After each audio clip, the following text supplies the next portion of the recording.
হিমালয়ের কোলে উত্তরাখণ্ডের চামেলি জেলায় ছোট্ট একটি গ্রাম ওয়ান। সেখানে বরফে ঢাকা রূপকুণ্ড লেক। বছরে প্রায় 8 মাসই বরফাবৃত থাকে লেকটি। আর এই লেক ঘিরে রয়েছে রহস্যর ভাণ্ডার। লেকের বরফ গলতে জলাশয়ের আশেপাশে দেখা মেলে কঙ্কালের।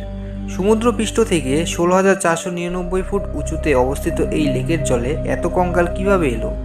1942 সালে এক ব্রিটিশ রক্ষী বরফে মোড়া লেকে প্রথমবার দেখতে পান বেশ কিছু হাড়গোড়।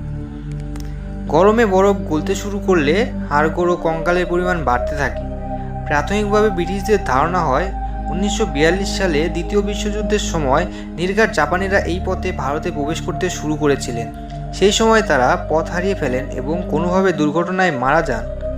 পরে ব্রিটিশ নেতৃত্ববিদরা হাড়গুলি পরীক্ষা করে দাবি করেন হাড়গুলি জাপানি সৈন্যদের হতেই পারে না, কারণ এই হাড়গুলি অনেক প্রাচীন। স্থানীয়দের অনেক দাবি করেন এইখানে একসময় পালা করে আত্মহত্যা করত একদল লোক। আত্মহত্যার নাকি প্রথাও ছিল একসময়। রুটে যায় প্রেতাত্মারা নাকি এই লেকে বাস করে। কোনো পর্যটক তো এরপর রূপকুণ্ড অভিযানে যেতেই ভয় পেতেন। রহস্য সমাধানে 2004 সালে রূপকুণ্ড অভিযান করা হয়। জানা যায় 850 শতকের কঙ্কাল এগুলি। বিজ্ঞানীদের জন্য একটি দল অবশ্য দাবি করেন হাড়ের বয়স 200 বছরের কাছাকাছি। মারাত্মক ঠান্ডার কারণে হাড় মাংস সবই প্রায় অক্ষত থেকেছে বছরের পর বছর।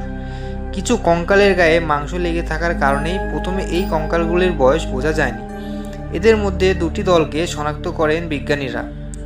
জানা যায় একটি দলের সদস্যরা একই গোত্রের, অপর দলের একটি আদিবাসী গোষ্ঠীর। স্থানীয় এক উপকথা অনুযায়ী নন্দা দেবী রাজজাট নামে এক দেবী রুষ্ট হয়ে অভিশাপ দেওয়ায় শিলাবৃষ্টি নেমে এসেছিল, যার ফলে ওই এলাকার সব বাসিন্দার মৃত্যু হয়।